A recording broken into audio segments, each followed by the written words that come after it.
Today, this is Don Powell from Slade. Good day, Australia. This is Andy Scott from Sweet. We want to wish you a happy 10th Record Store Day. Very important. What do record stores mean to you guys? Well, I remember I actually met Noddy Holder in a record store. In those days, you could go in and ask for a particular record, and you could go into the booth and play it, and decide whether you wanted to buy it or throw it back at the assistant. And that store was called Clifford Halifax in our hometown of Wolverhampton. So, sorry, are you saying that's how you first met Noddy? Yeah, So if it wasn't for a record store... that's it. Well, that's it. I mean, we were both there one Saturday morning, and we both had this love of Tamla Motown. And we both happened to listen to the Temptations, Ain't Too Proud to Beg, and we actually learned it to play on stage. Do you go to record stores while you travel around the world? Very rarely these days, because it's not very often that we have time. If we do have time, I like to go around and have a look at the music stores, instruments.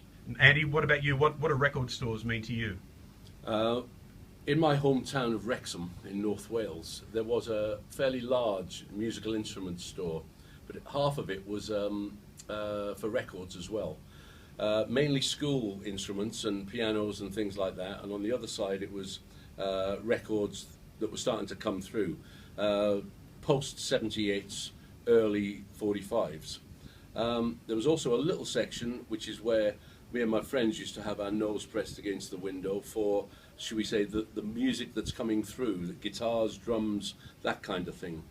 I remember being in the store one Saturday, and I went in specifically to buy one record, and I actually came out with a Shadows record, The Man of Mystery, and it was absolutely fantastic to have a piece of vinyl in your hand, and once again, like Don, you could take it into a booth and listen to it and just make sure that it's what you wanted. You could also, in this store, and my friends and I did this very early days, we somehow managed to crowd three of us around a microphone with our stupid guitars and tried to do a version of I'll Get You by the Beatles onto a disc. I wish I still had it, because it was probably horrible. Any favourite albums? Well, Beatle albums or in No, general? overall. I think in the early days it was with the Beatles, their second album. I'd already bought Please Please Me for my sister's birthday, but kept it. And then I couldn't wait for the next album, which was with the Beatles. And the Beatles ones came out fairly quickly, didn't they? Yes. Back to back. Yeah. And tell people, people think of you obviously as far as rock, pop music. What albums do you have in your collection that are different genres that might surprise people? Well, I went through a real phase in the latter part of the 60s with my band, the Elastic Band, and we followed a lot of jazz areas. Towards the end of the 60s into the 70s, you had bands like Mahavishnu Orchestra and Return to Forever coming through. So joining Sweet and creating that sort of bubblegum pop of the early 70s was fairly alien to my personal musical taste. But it just shows you there's no such thing as bad music.